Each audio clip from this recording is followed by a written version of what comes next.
Ryan, I'm excited all over again. Ethan, good to see you again, my friend. Always a pleasure and always excited for Tuesdays. Man, it really is. I did a whole lot of extra stuff this past week, which I'm excited to talk about. But good Lord, I am so exhausted. And I was kind of like, it's important to keep the rhythm and we should keep scheduling this. But once I actually get the show notes together, I'm getting so excited about it. Like this actually makes me more alive and energetic than taking away from my energy. So this is freaking, I love doing this, Ryan.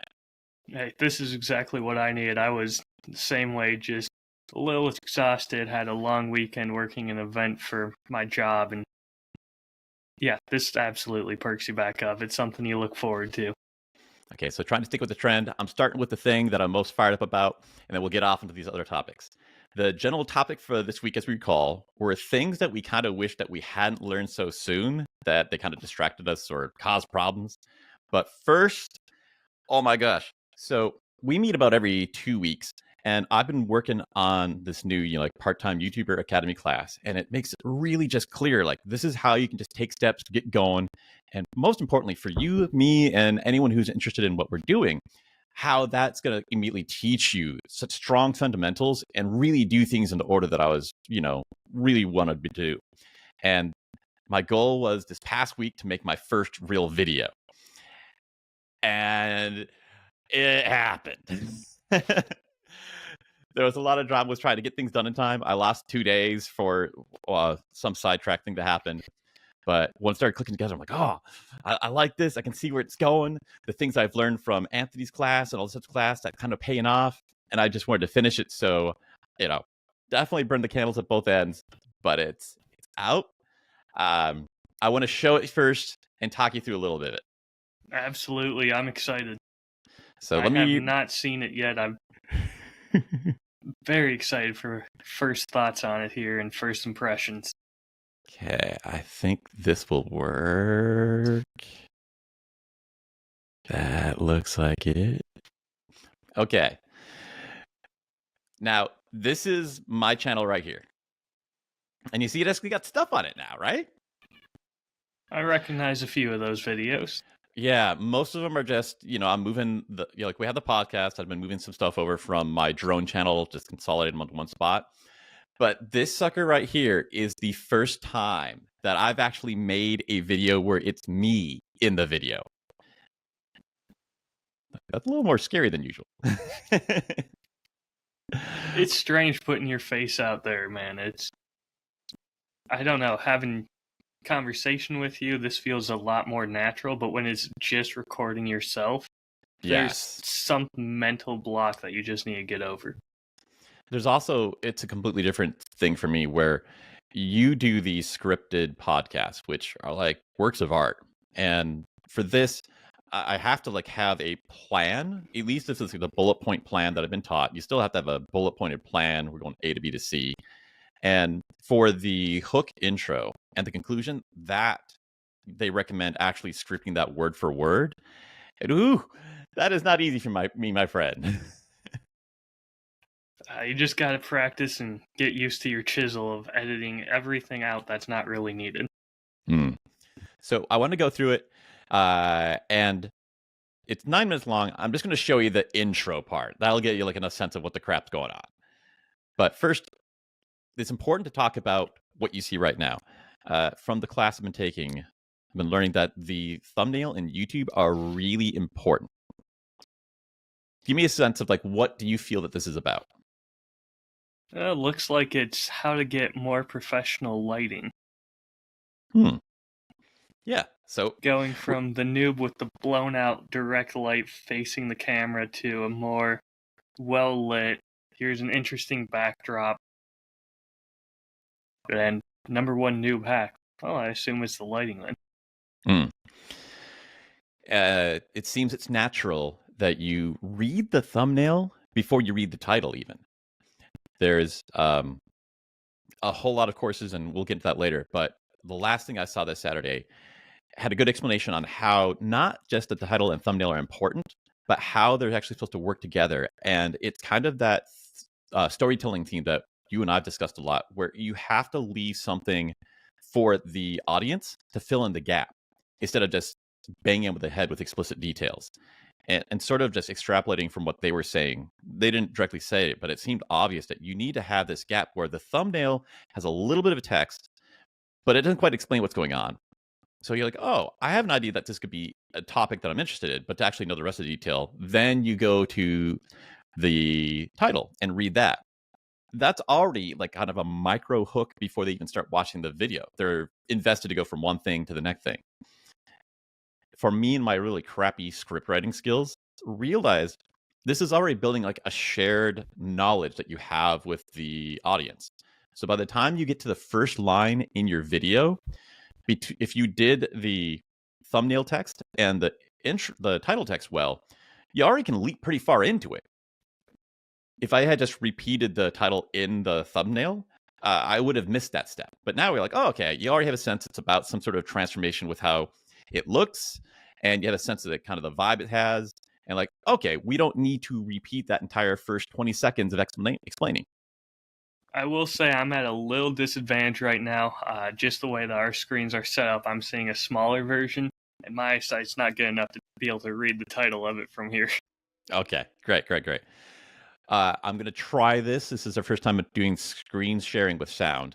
The sound's going to be important. This is supposed to be more focusing on actually the words I'm saying instead of just pretty visuals. So if you don't hear any sound, let me know. Your roommate's junk messing up your background shot. Sun started glaring through the windows. We can fix all of this in 1 second. Let's go make some content.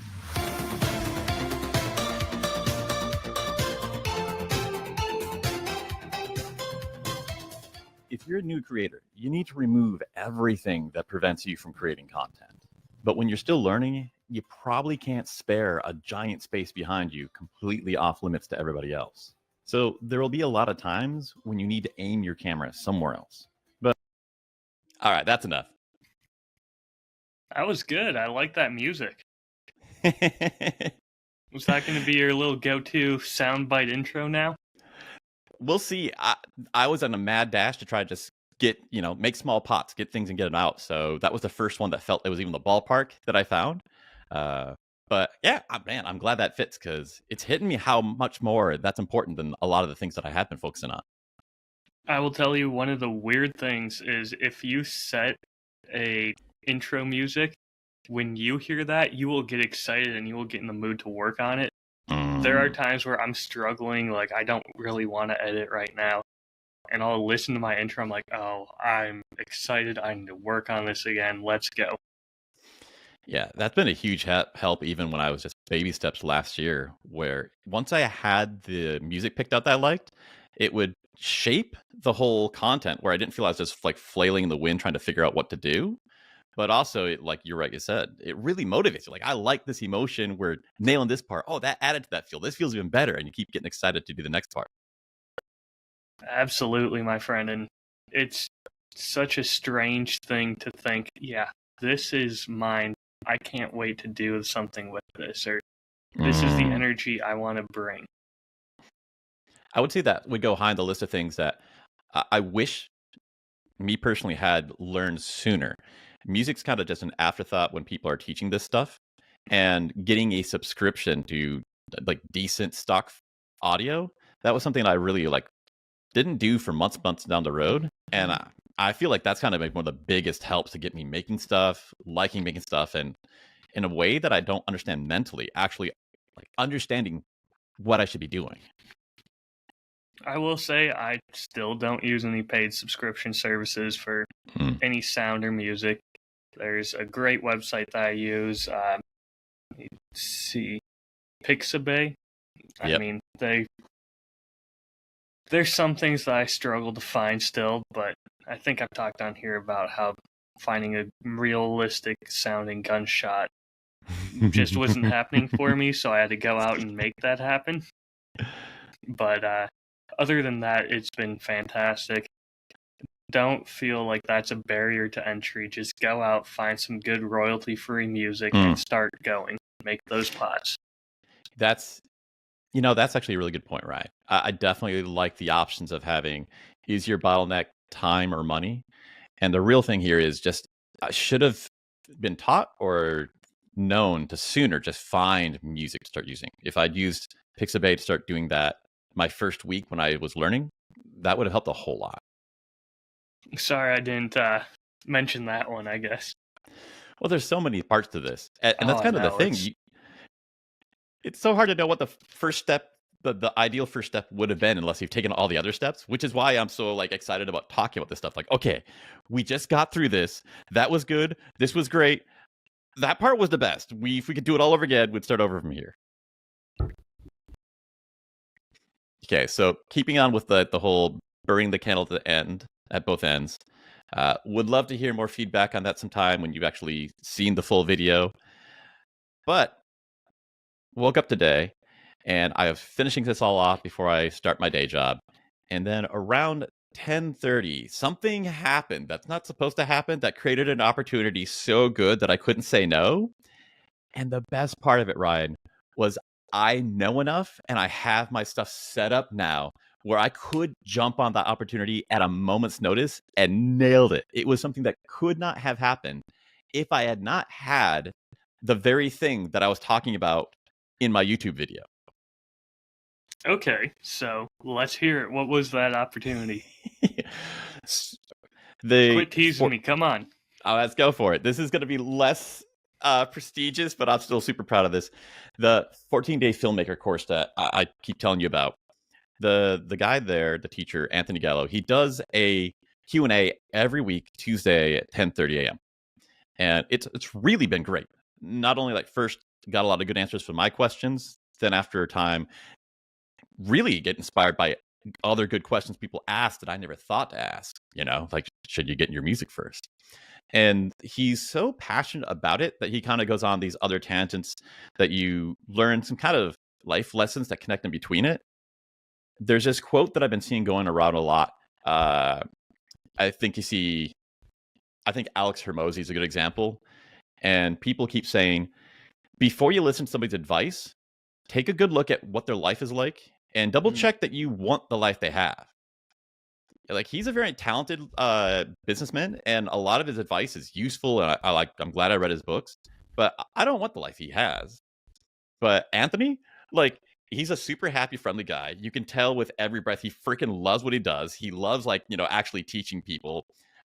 He lives up in New England in a cabin fishing, and he's making all this content. He's not in some, California place with all these, plastic people. Like, pretty much every aspect of his life. Like, if I keep doing this stuff and I end up like living like he's living, yeah, I'll be pretty happy with that.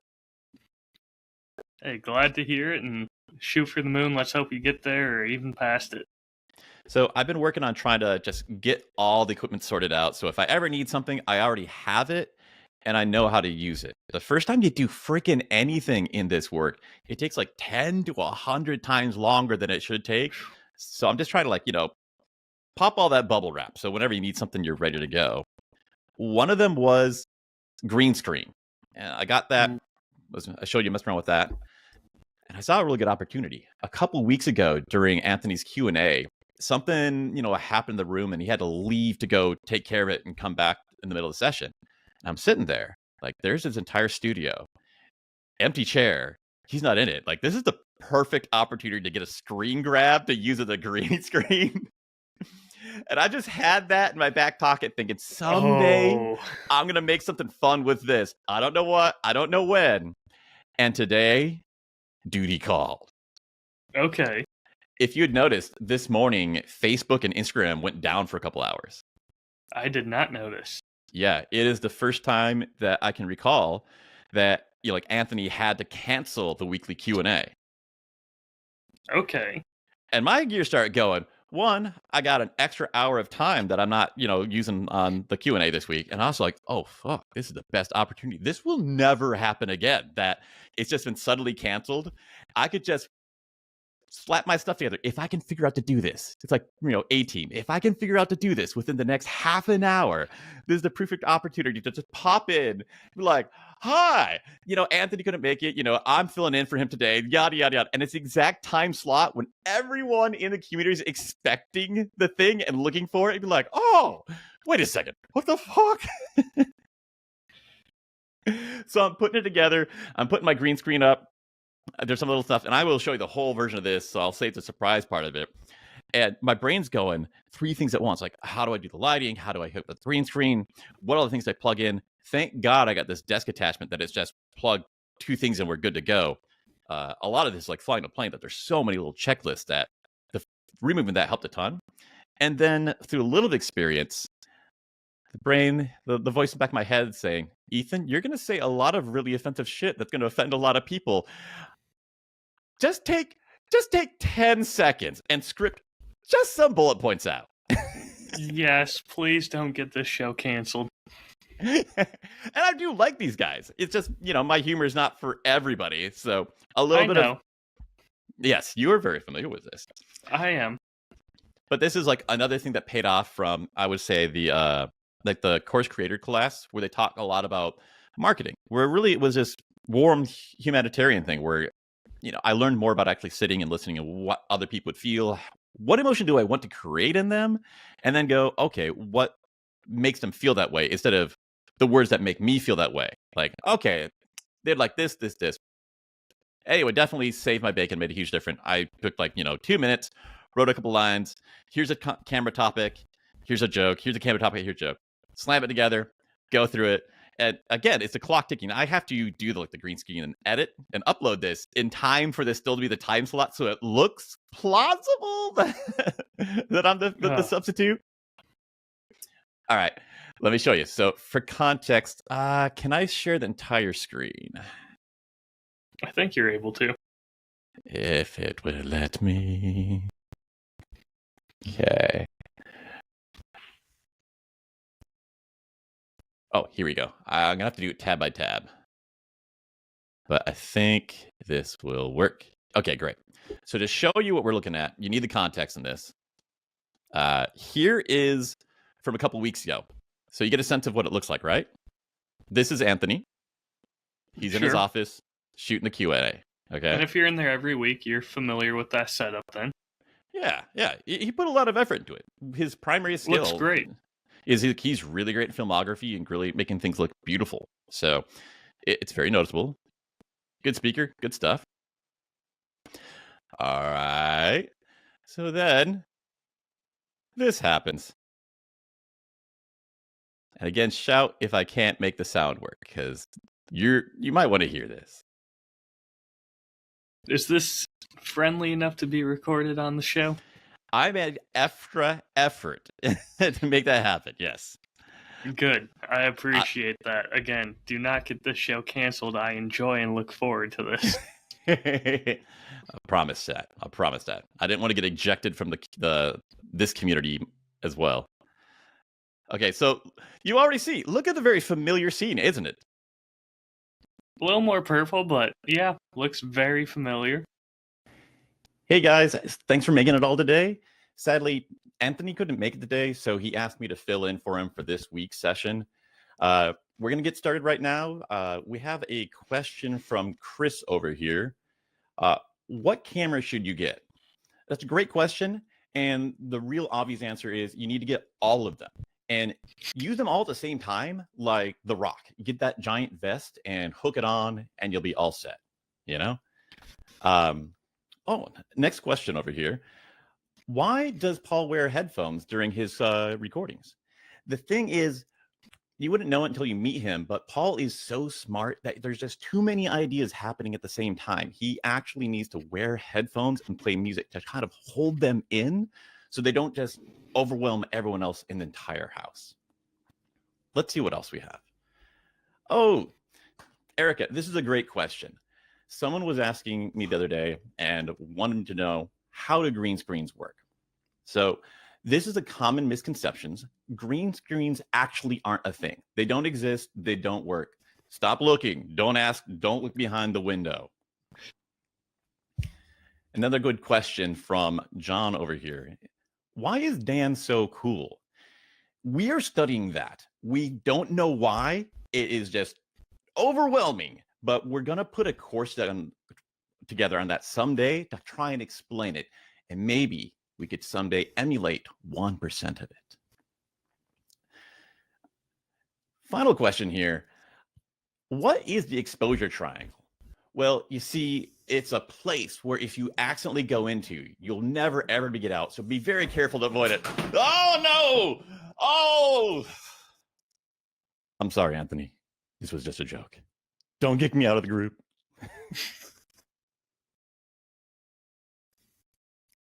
My only critique, you should have ended with the green screen question and then said, oh, like this, and then just pulled it back.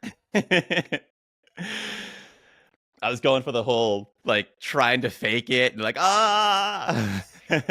green screen's a conspiracy. Well done, my friend. For just throwing that together quickly, well done. I am a confirmed idiot. But I'm feeling pretty proud of how much of a bullshitter I'm becoming. It's the art of improv is the polite way of... No, that's great, man. And having that much personality come across on camera it's what you need. Talking with a friend of mine in Texas, and he had someone on the channel and people absolutely loved her. But the first time he had her on camera, she warned him, like, hey, a lot of people think I'm too much for them and don't like me because I'm just too much. And he goes, good. No, most people aren't enough to be on camera. You need to make an impression. Really good point. She's in almost every one of his videos now. Personality, it can be improved, but it is a valuable skill. Oh, yes. And I'm also like happy that I am able to just put all that together so fast. It was like a freaking fire drill, and click, click, click, edit like the green screen out, all this other stuff, publish, upload, go, just go, go, go. Yeah, that was, again, well done. Very nicely done. How did they react to it, first of all? Yeah, I was a little like, I don't have enough time to contemplate. So how weird is this? Because the entire premise of the joke, aside from like I did sanitize my sense of humor pretty well, the premise of the joke is, oh, surprise, I'm in your house and you didn't expect it. I don't know how for sure that's going to go over. But I don't know. As an outsider, I was looking at it as, oh, this is probably like his editor, someone who's in his recording studio, and they just have this room set up to look nice for recording. Yeah, it went over well. Like even Anthony, like he liked it. Like, oh, that was funny, cool. And the guy who like runs the business side is like, this is funny. Thanks for like doing that for us. So, like it's good little perk. I'm like, that makes me really happy. That's one of the things I keep on thinking about. That I really appreciate how much these people put together. Like I know we pay for it, but it's something that doesn't have to exist in the world. And there's nothing you can really do for these people. You know, they don't need money. So if you give that, like, it's like, okay, who cares? So to have done something through content creation that was actually, something that they felt like was a gift, like, holy crap, that is really satisfying and meaningful. It's that engagement, man. It's a blessing, especially being able to, for both people, it helps you feel recognized and like you're part of the community that matter. And then it also helps the creator of, yeah, look at how, I mean, if someone did that for one of our projects, I would be so excited that there's people who care that much about what we do, where they took the time to create something themselves. Oh, that's gotta be the best feeling. And so much of that stuff in that video are things that I learned from Anthony, It's like... even better. Yeah. Man, I hope that he is as proud of this as you are. I'm feeling pretty proud of myself for both of those videos. It's, I know I'm like a beginner and a neophyte, and Lord, a lot of both of those things were just cringy as hell, but no question, I'm in the game now. You're making pots. Yeah. Like I can look at it and like all the pots are going to be better than this. Like that's exciting as heck. This is your first pot where you're showing it to the world. Celebrate that. Absolutely. That is exciting. So that was my big adventure that I just couldn't wait to talk about. So I do have Also, a small adventure story if we have time for a deviation here. Let's go for it. So, I also created a YouTube channel over the last week. Damn, Ryan. Hell yeah. Getting ready for season 2. Finally announced it. It's going to come out March 29th. So, less than a month away. Who's counting? But I want to make sure it's on as many platforms as possible. So, I created a YouTube channel for it. And I saw that YouTube now has a feature where you can upload an RSS feed for your podcast. So it'll grab a still of just like, here's what the podcast looks like if it's not a video podcast. So here's your little title card, and it'll just upload it as a video. So cool. I'll upload all my past 6 episodes. All right, let's just get that up to date. And took, I think, less than 24 hours, and all of them were approved and uploaded. And then the next day, my YouTube channel gets shut down. For copyright. No. Violating guidelines of somehow they thought it was a scam. So, one day, I made it one day, and my whole channel got shut down. I managed Between the two of us, we didn't think it would be you, Ryan. No. They thought it was like a scam. I don't know if they heard join my mailing list and took that as join my cult, but something happened and they thought it was worth shutting down. I appealed it, and within 24 hours they said, yep, you're fine, and put it all back up online. So we're good now, but fun learning situation of, oh, they can just take that down for no reason. Yeah. Are they using an AI? Because it's not working right. I'm not trying to scam anyone. I'm not asking for credit card numbers. That's a scary thing, and that's why originally I put my drone stuff in a completely separate channel, completely independent, because, but I think you just gotta, if you want to swim, you gotta get wet. Absolutely. Just make sure you keep a backup copy of everything you have, instead of just uploading to YouTube and deleting it. So if you ever get shut down, you can just upload everything else to a new platform. Oh, yes. And I mean, I'm on, I think, 6 or 7 different platforms now. So Spotify, I'm still trying to get on Apple. They're a pain in the ass. You have to create an Apple ID and have a working credit card linked to the account before you can publish. I don't know why they need to make it so that way they can charge me, but they want that option, I guess. Yeah. Don't approve any of that. But yeah, no, it's if you got YouTube Apple's and sketchy. Yes, they are. But I'm glad that you took that leap. I have a feeling that that's going to be a bit of a gateway drug for you. There's going to be some more short form content coming out on that as well. Don't want to tease too much, but if all goes according to plan, I'm hoping that for at least 3 months starting in April, I'll have some piece of content coming out twice a week. Not including this show, which is even more exciting. Oh, yeah. What are you thinking would be twice a week? Because I know your podcast episodes, they're masterpieces. They take a long time to make each one. So I'm going to have quite a few episodes that will get me a good ways. And then I've got one idea for short form content that I'm going to have starting, let's see, I think I'm going to start that April 8th according to my calendar. I've decided to go in and publish this. Yes. So I'm going to force myself to do it.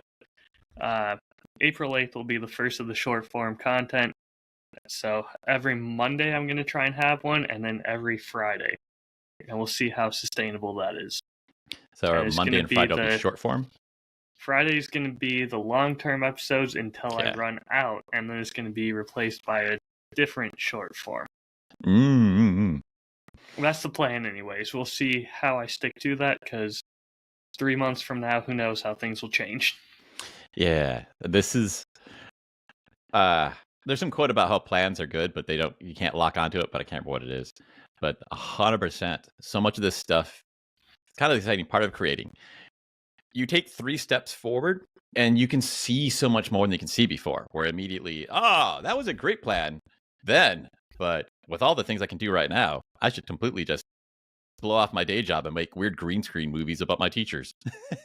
Oh, yeah. And I mean, there's going to be something that happens, whether it'll be a weird new type of cask finish that pops up on the whiskey scene where I should talk about this now while it's relevant, and screw my plan. Yeah. I think that's a good topic for next episode. We should talk about some of the certain things I've been learning through media and YouTube of like the types of timing and relevancy and the other options you have. But we can do a full episode on that. Absolutely. That'd be a fun one. It's so obvious, and I know you don't want me to say it, but I'm going to say it. Your content is such a perfect storm for starting to make video, and it's now on a video platform. Yeah.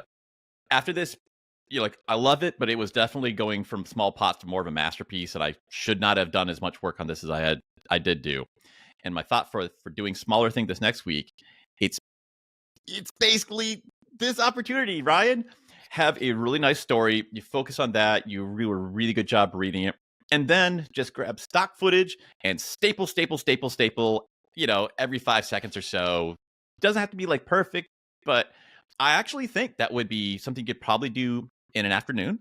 And I think with just like the smallest pot version of those visuals, I think you're going to be really thrilled by what you see with the stuff. Like, you have such a strong foundation already. That might be something in the future, but I'm going to be even more lazy and just make more quick pots, and this is going to be me talking into my phone going, hey, I'm walking in my car right now, here's this. Yeah. Because, I mean, what's more intimate than just seeing me record part of my everyday life? And, by the way, I'm going to word vomit at you for a little bit. I feel, Ryan, vlogging was the last frontier of things we promised we would never do. I'm not going to show any part of my life. It's just going to be the nice blue sky behind me, looking pretty. Try and face 45 degrees from the sun for optimal lighting. Mm-hmm. And I love just those freaking trips. Man, that's still, I can't believe how stupid but simple that is, and how much it's probably going to change my life and make everything look more professional. It really is. It teaches you so much. You're going to, 1, practice your speaking skills. 2, emotionally, you'll get an immediate sense of what's the best things to talk about, how to structure them together. Things that are written well are different when you're actually like verbal. But so much of this stuff, I feel in hindsight, it's obvious that this is the best way to start and it's the best foundation to get for the more fancy things. But I realize in hindsight, I would have never been willing to do those things until I'd have already done like this filmography class and the drone class. I can't say if those were things I did too soon or not, because I'm positive that those are the things that have allowed me to see why doing that stuff would actually be cool and useful and not cringe and embarrassing. I can't imagine that I'm the person doing this stuff right now. Just enjoy it and go make some pots. Yeah, man. So I'm looking forward to seeing that. That's going to be fun.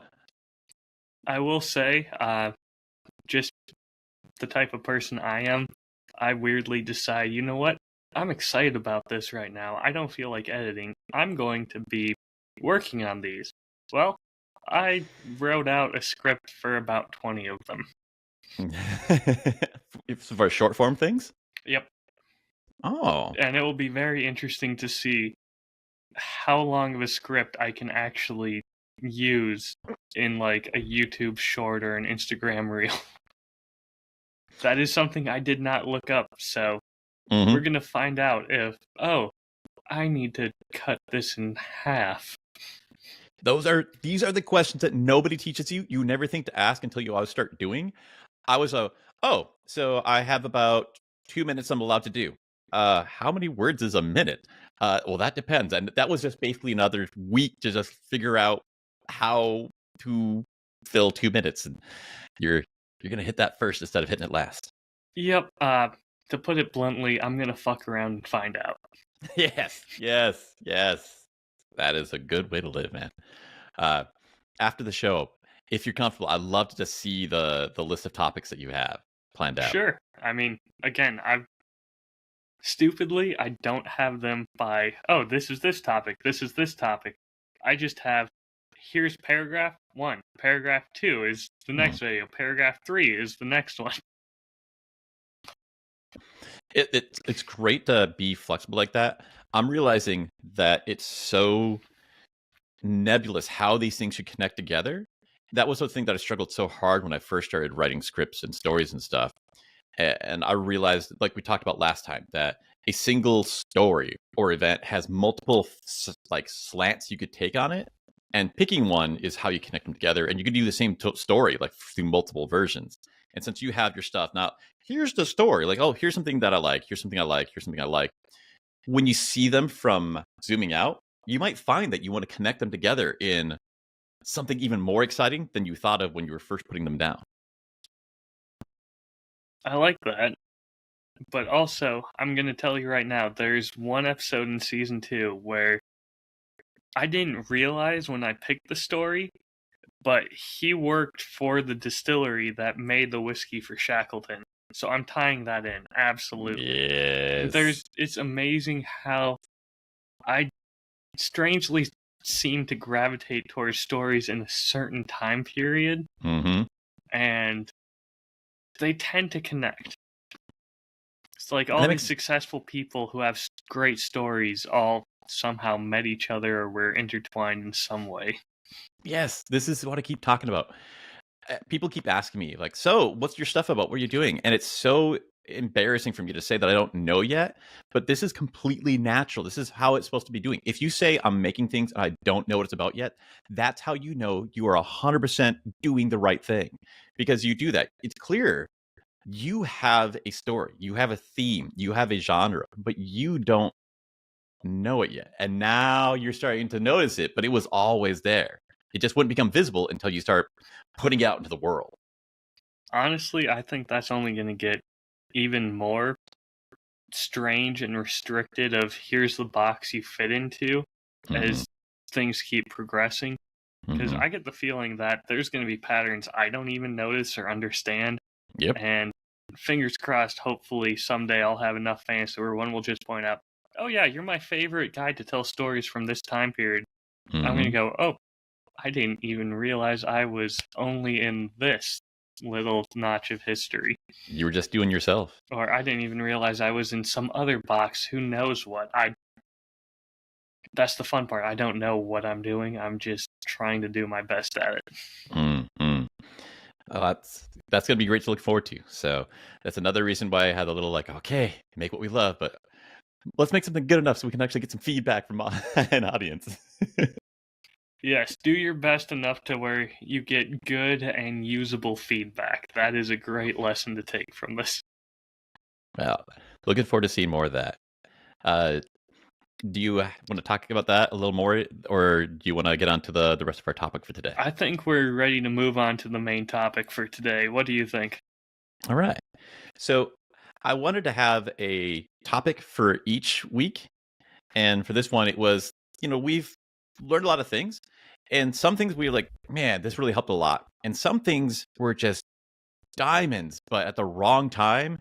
It was like feeding a baby a diamond. And the baby doesn't have teeth to chew diamonds yet. And it was good, but it was kind of painful. It might have been better to wait till they were adults. I got a list of general things that I want to go through and just kind of freeform chat about them. Sure. The first on my list was outsourcing and hiring. I seem to remember a time period early on when you hired an assistant and you were so excited about how, oh, every moment of my time now has to be doing something worth this much because I'm paying this much to someone. Mm. Like, you remind me of that part, and that part was freaking valuable. I'm super glad I got that, of thinking about time differently and really really just looking at what I should be doing and how I'm spending each minute. Uh, you talked about your calendar, and that was a step forward. And there's so many different levels to this. The phrase time management isn't sexy, but that one thing changed it from a mental thing to an emotional thing that I feel has really paid off over this past 9 months. There's Speaking of time management and calendar, it's a weird headspace to think of this as, oh, this is just a passion project. I do it because I love it. And if I put it on a calendar, does it become work? Well, no, it becomes a checklist of here's what I need to do to make this the best I can, because god damn it, I Mm. want it to be the best I can. I care about it that much. Yeah. There's a really good tip I heard where some of these things I would feel, stressed or burned out or whatever. And I'll try to remember who the person was and find it for you later on. But the thing was, they put it out. You can actually train yourself to feel, because like the struggle is true. Like, we're not making up stuff, but the pride you feel afterwards is true. And oh yeah, I think it was from the YouTube Academy. And they said after you accomplish something, especially in the beginning where everything takes forever and is hard, take a little time and celebrate. If you have time for something big like having some nice Irish whiskey, great. But if you don't, like, literally just stand up and kind of like just pound your chest and just 30 seconds, like, yeah, like, that is what I love doing. I feel proud that I was able to do this, and just take a little time to soak in that emotion that you're actually feeling. And it'll get baked into you. And I've noticed that already since I've been using that tip. Script writing is still the most stressful, like fear baked thing I do. And now when I look at it, feel that, but I also feel this, oh, but when I get it working, I'm gonna feel so freaking awesome. And now I'm drawn to it. I look at it, I'm like, oh, you are the fight that I want to fight, because I love what happens when we get it right. Honestly, it pushes me to publish things before they're probably ready. Like, oh, I just record this. I don't want to do any of this. I just want to ship this out because I want that instant of it's released to the world. It's scary, but all your friends that you send it out to, everyone who you know, they're going to see it and they're going to come back to you and be like, oh man, I loved this part. Here's some good feedback. Mm-hmm.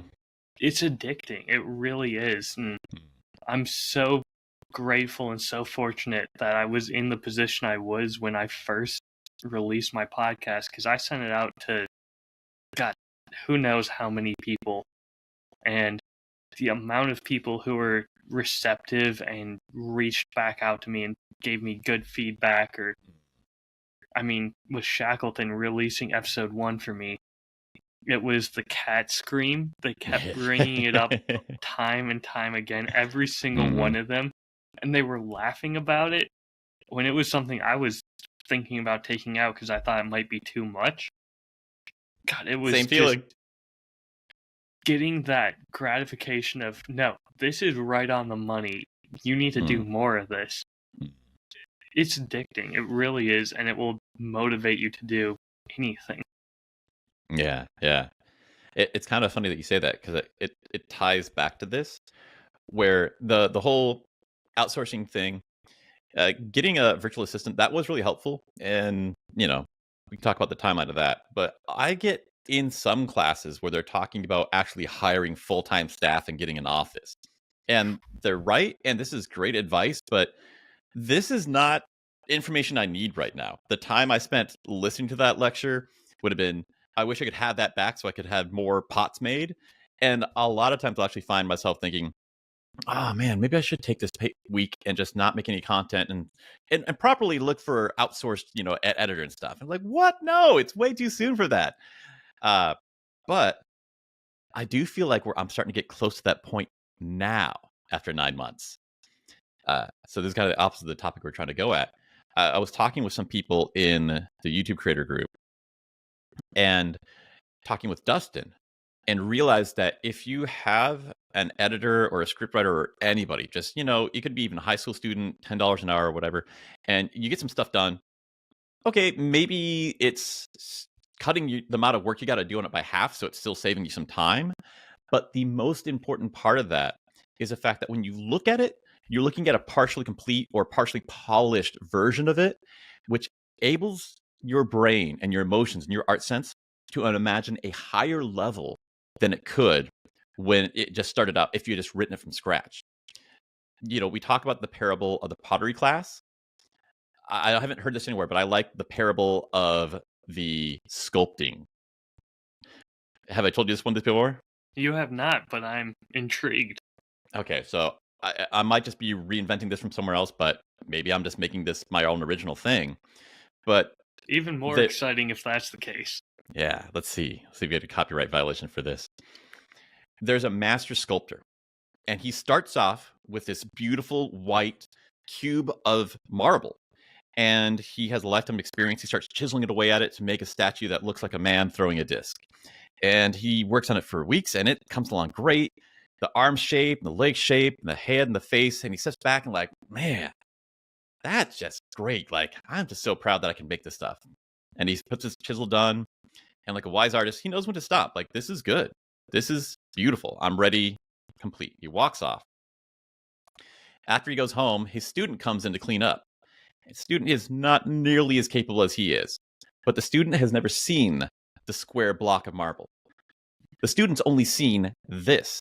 His first look is something that has like arms, legs, a shape, a disc, and all he sees is the potential that that level has. He says, oh, well, I could chisel a little here to like give some depth to the hair. I could actually put like more like shape into the eyes. I could give expression to the face. So it's not just a person you recognize, but you could have like an emotion in it. And even though the student is not as good as a master, just because he started from a half-finished product, he's able to add more. So I would really recommend, and I'm trying to like find time with this, to outsource and find somebody like in Eastern Europe that you can have do your editing or first draft of our podcast notes or some scripts, and then look at it and you go, yeah, that's not what I want to publish, but I can see where you're going from. I want to tweak this. If you see something you like, you learn something. You're inspired. If you see something you hate, that also teaches you and gives you an emotional reaction like, oh, frick, I hate that so much. I'm going to remove that and do the complete opposite. Oh, Lord, I got to exactly where I wanted to be in the end, much better, with more intensity and just hardly any time. So I think I have a little assignment for us to do for next week, or 2 weeks from now then, I guess. Yes. Let's write a script for each other and see what we do with it. I'll put that on the list. I think that'd be fun. like I'd this be a lot. happy to do that for you anytime, my friend. Yeah, I've been looking forward to someday trading that with you because I know your writing skills are really nice, and every single person I've traded stuff with, I like the stuff you write. Like I'll say it again. Check out Spirit of Podcast. It's freaking good. Season 2 coming soon. Feels good to say that out loud finally. It's been, what, 8 months almost? Oh. Yeah, that's the train is picking up steam, man. It's good to be back. I definitely think that everyone you share your stuff with and you trade and give feedback to each other, you learn so much more. You get more inspiration and influences. Another thing on that, I have been coming back to this whole phrase of getting in the room.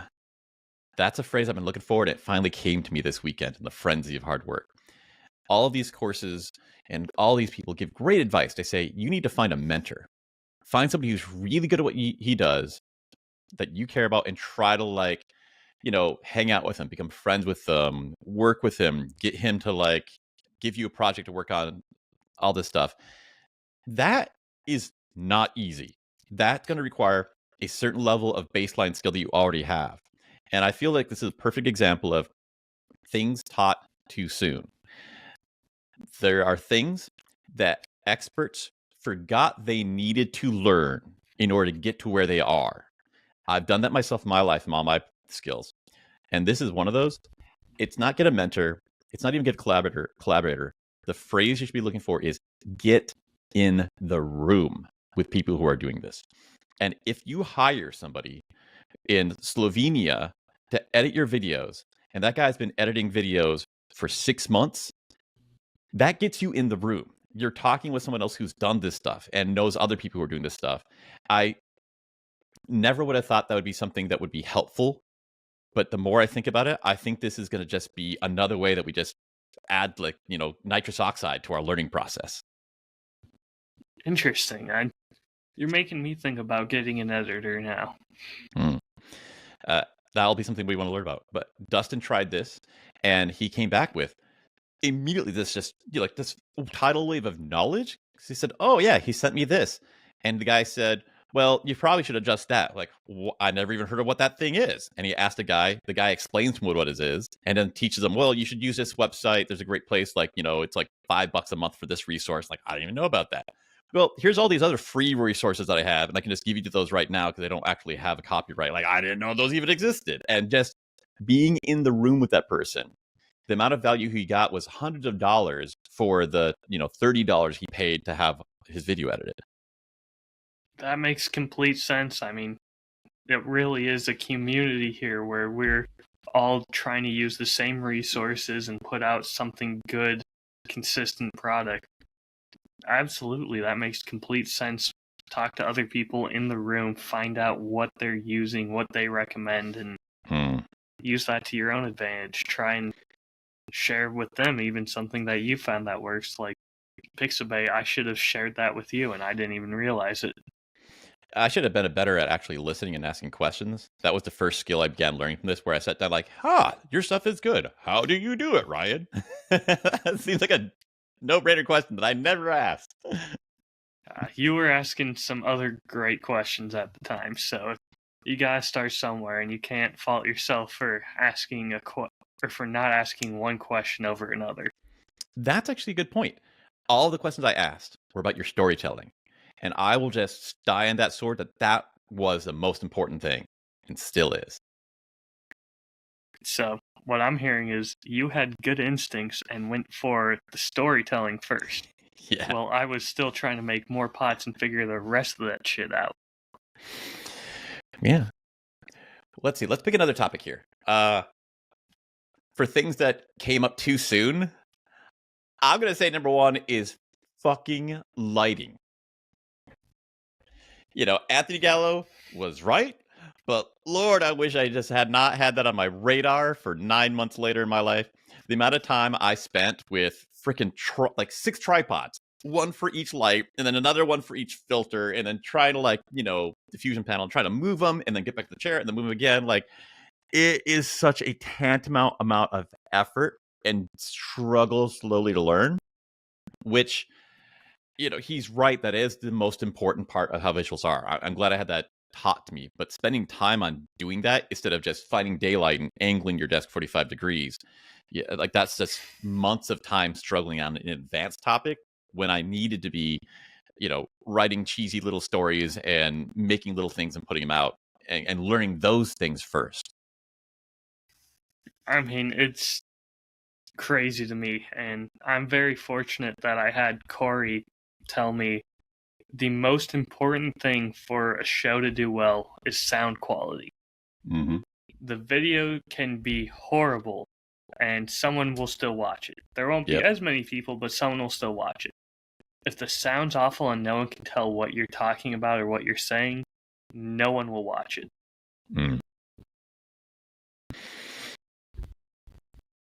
That is true. I feel like that's kind of a yes and I'm going to connect it to one thing that the guy in the YouTube Academy keeps saying is you need to sit down and look at what advantages unique to you has your life path brought you to. And, if you're a high school student, it could be you just have a whole lot of free time so you can grind it out and do all the labor yourself. For my situation, it keeps coming back to, you don't have hundreds of thousands of hours of watching YouTube because you grew up with it. And you don't have friends who make this kind of stuff. The advantage you have is you have an adult job. So the production value is the one lever that you could do that other people might not be able to do. And so you should lean into it. I don't think that going the production route is a bad idea, but I definitely think spending all my effort on 3-point lighting when I'm just sitting at a desk talking to a camera is overkill. I mean, it's good to have those skills. It is going to become necessary. Yes. Again, the whole point of this is you just learned it too soon. It's not that it's not going to be of value for you moving forward. Wrong time gems, but definitely gems. Absolutely. And I mean, you're still going to have great quality and people are going to be attracted to that. It's not going to hurt you learning it early. There's just other things that might have helped you more at that time. Mm. And some things that if you had done those first would make it when you did that gem, you would actually have been efficient. You'd be like chewing it up real fast instead of struggling to get each little bite out of it. Yeah, that's very fair. I can think of a few things like that. All right. So the last one I want to hit with you is going to be a little bit dear to your heart. I wish I had gone much later to having lessons about script writing and scripted delivery. So in the course creator class I took, they get all into advertising and copywriting and all like 30 different things that you want to have in your 2-paragraph message. And it was just overwhelming. And I ended up trying to cram every single thing in there. I didn't have any experience or context to try and, just take the best of them. It's the whole theory where if you play with things in Photoshop or adjust the coloring too much, eventually it just starts to look like crap. It was the exact same thing in just text form, where I tried to put every single modification on it and it came out to be garbage. Then delivering it, reading a script word for word, God bless you, Ryan. It is so fucking hard. I don't necessarily do that all the time. There will be sentences where I read it out loud once and I go, I'm not saying it that way, and I'll reword it slightly, and it will just read easier for me. There's been sentences where I think it looks great on a paper, it has great alliteration, but trying to read it out loud is a tongue twister, and it's not going to happen. Yep. There's so many dimensions to that. I have gone through about $3,000 worth of speaking classes, and after being able to listen to what everyone said and combine it together, it's a clear picture that is the most difficult form. It takes the longest to learn. Doing bullet point speaking is the easiest, and you could do that right from the beginning and get a massive bang for a buck. I wish someone who could have just explained to me, like, hey, that's what you're able to do right now. You can get a ton of value for that, and that will start building your skills. Start with that. That's your gear one, and you can be mastering storytelling and all these other techniques while you're using that instead of jumping to the deep end. Man, trying to freaking read that script for the Irish Spirit Socials thing, word for word, even with a teleprompter, it was freaking murder. And I look back at it and I cringe, like, I sound so freaking phony and fake, and this is not me. And now I understand I didn't have to be. I should have at least 2 or 3 years of practice with scripted reading before I get to where I need to be. And bullet point reading will be a great thing to, be my training wheels until I get there. So I'm going to give you one piece of advice that I've found out the hard way, and that's if you're doing a script read, first of all, try and write it in your own voice. Don't write it as a character because you're not an actor. You can be yourself. You can step into your own shoes very quickly and read it off the way you naturally would. But then the second one is, before you even record it, just practice reading it out loud once. And there will be naturally times where you're like, this doesn't work for me. It might work for someone else, but this isn't me. Let me change it. Or even, I think I know what the next line is going to be. Let me say it out loud. And if this isn't quite what it is, let me change it to what I naturally wanted to say. I think... trust your instincts. That's the short version. Yeah. I've been seeing a chunk of that, and it's still a struggle for me to get that together. To actually have the words in my head, the physical teleprompter that goes with a full mirrorless camera, it's a very cumbersome thing, and I never really got it quite to work right. And currently there's some kind of weird capitalist war going on between the brands where it's a massive problem just to be able to get a teleprompter software to put your words on the screen. And I don't want to be spending time on that anymore. And so for this last video, you can probably tell I tried to just memorize it one line at a time. And it's kind of a great thing. The YouTube program has a brilliant idea. You only need to have precise wording for your first 30 seconds and your last 30 seconds. And then the rest of the video, you just do bullet points. which is great. So you're leaning on your bullet point strengths for the bulk of everything. And then you get like a tiny little bit of practice on the scripted writing. So that slowly starts to build up over time. But I can't memorize 30 seconds worth of things word for word. I just can't. So I would memorize a sentence and do that and take 3 takes to get it right. And then I would do the second one and I'd just cut. So that's just a million smash cuts through the entire like first minute of the thing. It wasn't nearly as obvious as I think you think it is. Not seeing that rough just block of marble and just seeing it cut out to a frisbee, it looks pretty good. I would not have expected it to be nearly as rough as you're telling me it was. I'm exciting how much stuff we've learned to hide. It almost feels like cheating, hiding that. Just here, let me shove all my mistakes under the bed like a child who didn't clean its room. The worst part is one of my friends like, hey, that looks pretty nice. Like, I can't believe you just read like that. I'm like, that took me an hour of recording and then editing it down took another hour.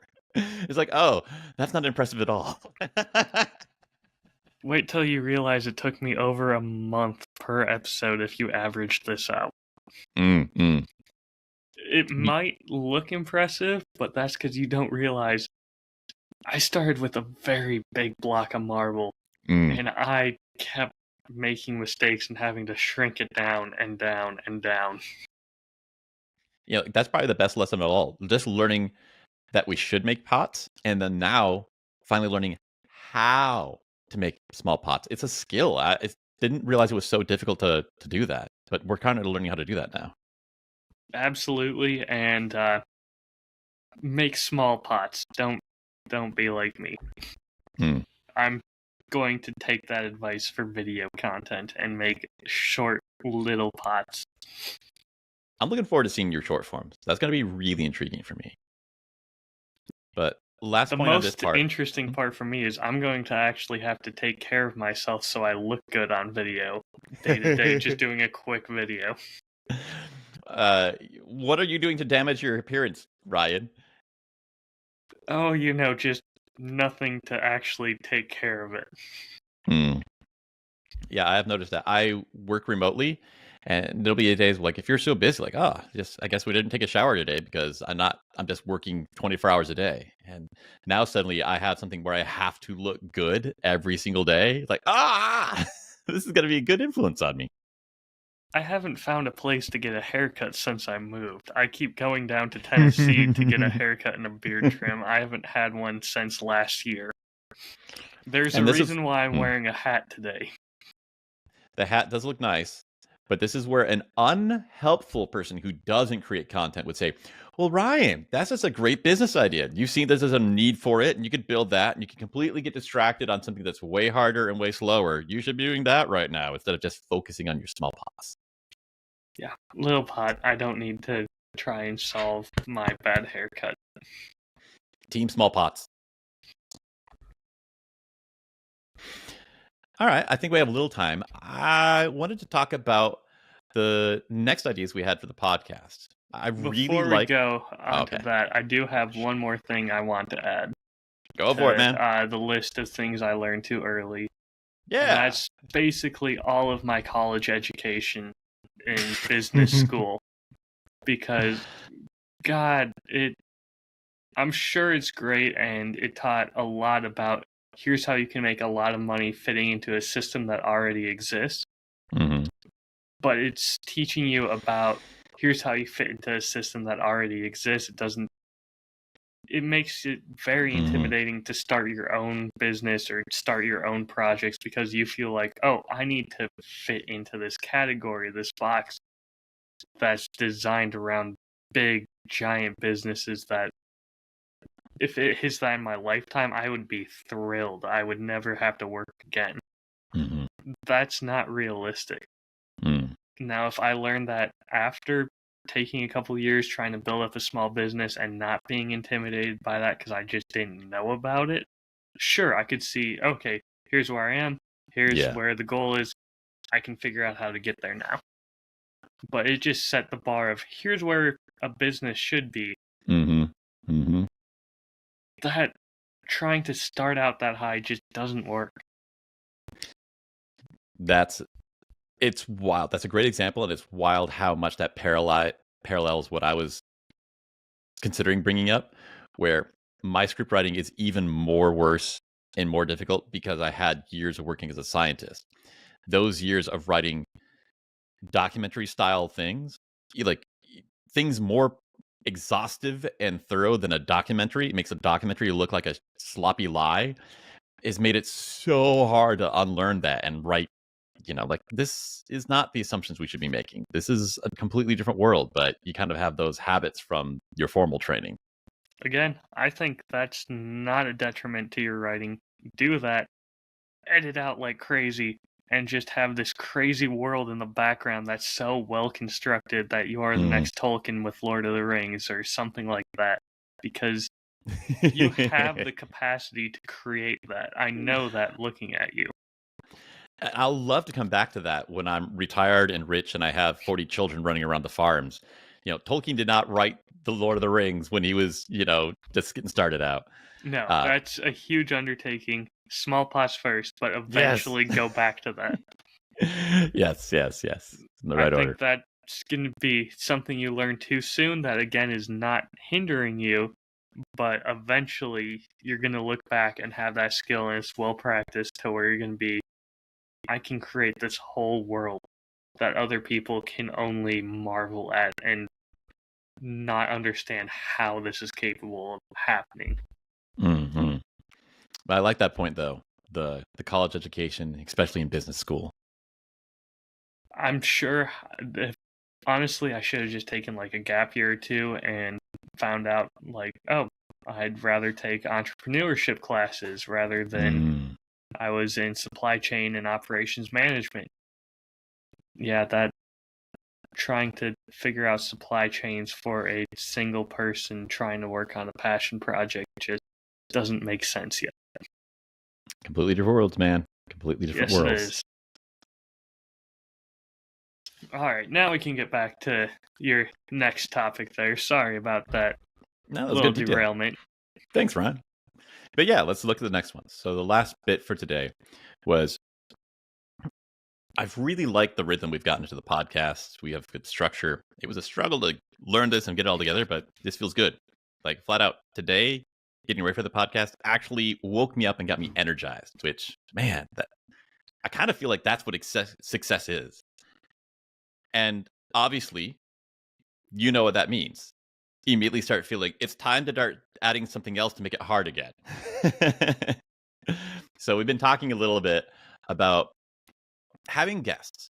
And one great thing I've been learning from a lot of the class I've had is you can have the right idea, but it's really important to take some time and get clarity on why you want to do it, what you want to get out of it.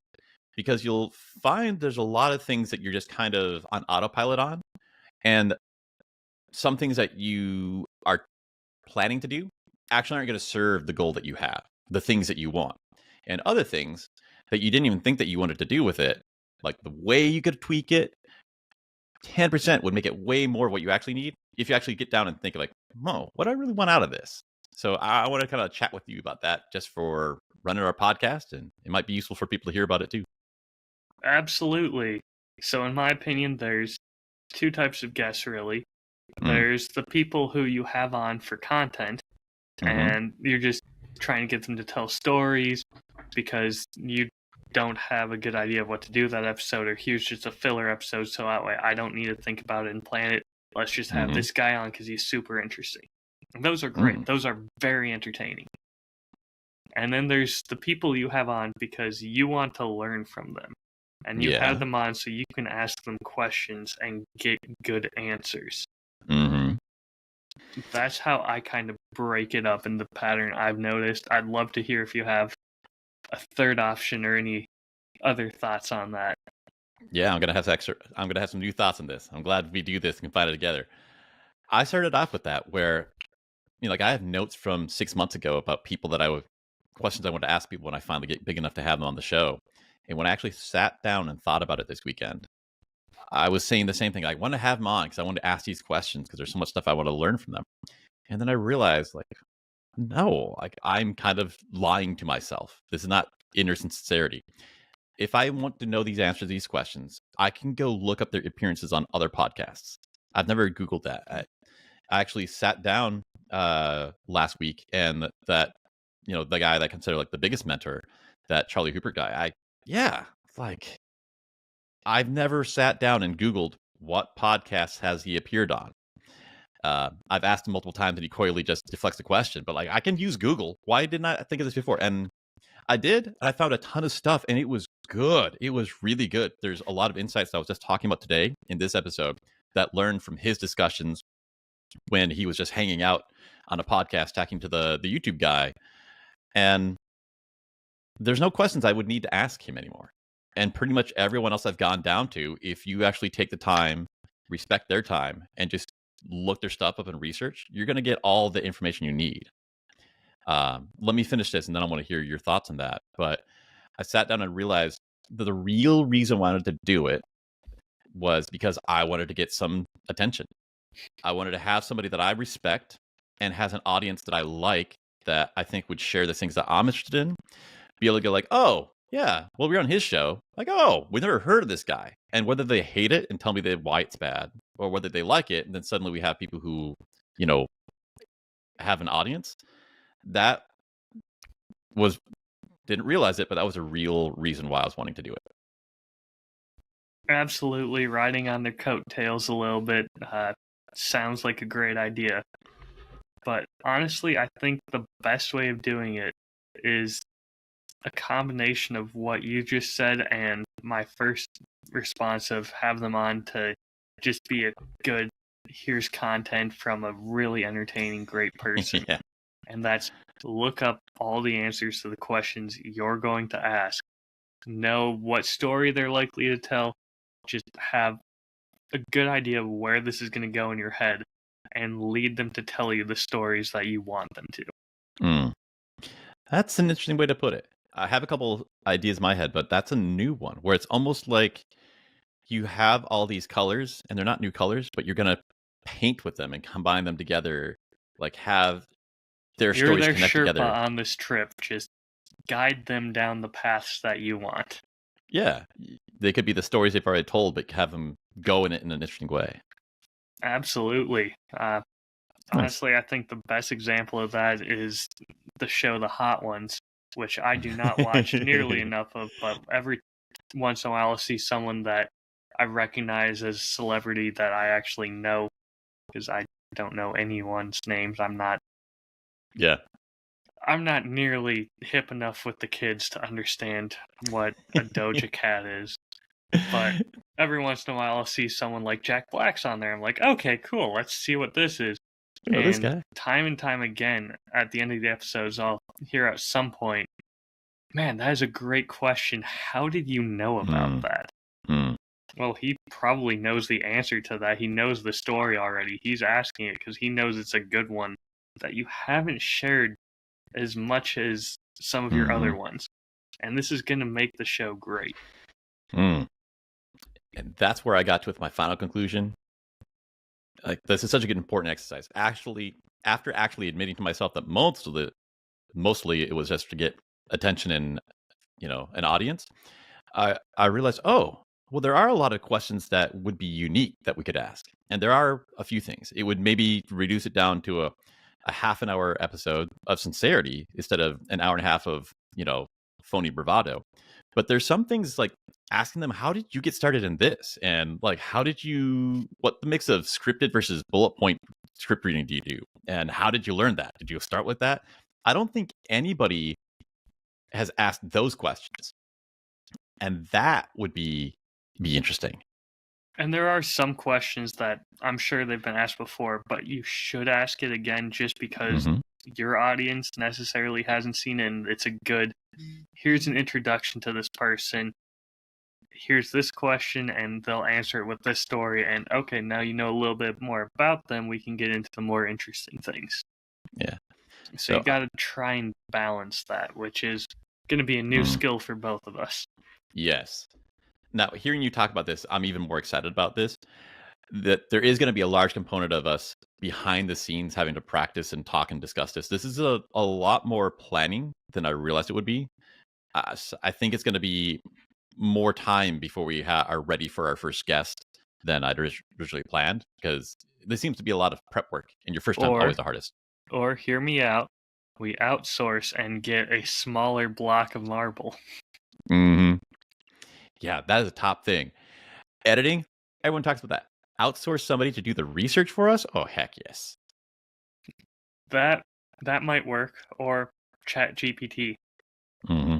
Hmm. Let's get an AI to just do it for free. It's so embarrassing though that it makes that stuff sometimes. Like, Oh, yeah, so I remember on this podcast you said this. And he's like, no, I did not. Like, oh oh. well. AI online made up a lie that said you did. Yes, Honestly, I'd love to see that happen in a show. That sounds like Zach Galifianakis between two ferns. That's just a bit mm, on that mm. show, I feel like. So I think coming to like the most important point, saving for last, is for real. The most important reason for us to have a guest on is for us to learn the skill of interviewing guests. And just like today, where I could slap my green screen and my all-in-one desk setup on and make this, spoof video and have it in the course online within like the hour that they were expecting the video. If we practice doing some of these things, there will be an opportunity where it's really important for us to interview this person. Something timely has happened, and we'll already have our knife sharp and polished and ready to go. Absolutely. I'm excited to take that very blunt butter knife and turn it into a good steak knife. Mm. Nice. All right. So I feel pretty great about this stuff. Uh, let's think of a question to ask the audience, and we'll have our topic for next time. I've got a good question. Well, You go two first. actually. Who would be your dream guest for us to have on and talk about on here? Mm. And then if you have a more realistic one, I'd love to hear it because we might make that happen. We'll see. That's a great question. I've been trying to process that. Like, here's the person. Okay, so realistically, who's the person that works for that guy that would be willing to join our podcast?